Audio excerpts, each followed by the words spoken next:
কবরের চারপাশে কি ফুল গাছ লাগানো যাবে, কিংবা কবরস্থানের গাছের ফল খেলে কি কোনো ধরনের অঘটন ঘটতে পারে? দর্শক, এই বিষয়গুলো নিয়ে আমাদের মাঝে নানা ধরনের ধারণা প্রচলিত আছে।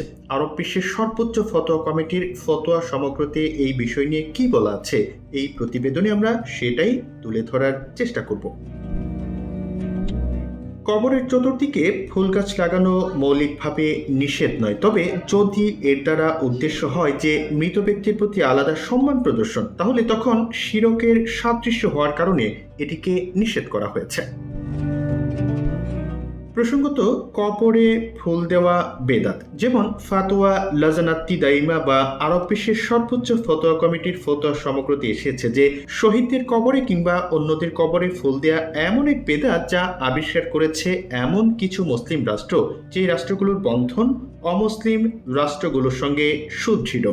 কাফেররা তাদের মৃতদের সঙ্গে যা করে, এরাও তাদের অনুকরণে সেই কাজটি করে। এটি শরীয়তের দৃষ্টিতে নিষিদ্ধ, কেননা এতে কাফেরদের সাদৃশ্যতা গ্রহণ বিদ্যমান, অর্থাৎ কাফেররা যা করে এই দেশগুলো তাই করছে। শরীয়ত মতে এটি কোনোভাবেই করা যাবে না। অন্যদিকে কবরস্থানের গাছের ফুল ফলের ব্যাপারে আমাদের দেশের অনেক অঞ্চলে কিছু কুসংস্কার বা ভুল ধারণা প্রচলিত আছে।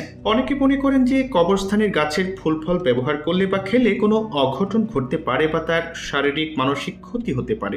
আরব বিশ্বের সর্বোচ্চ ফতোয়া কমিটির তথ্য মতে ইসলামের দৃষ্টিতে এইসব ধারণার কোনো ভিত্তি নেই। কবরস্থানের গাছের ফুল ও ফল অন্য সব জায়গার গাছের ফুল ফলের মতোই ব্যবহার করা যাবে, খাওয়া যাবে, তাতে ক্ষতি হওয়ার কোনো ধরনের কোনো কারণ নেই।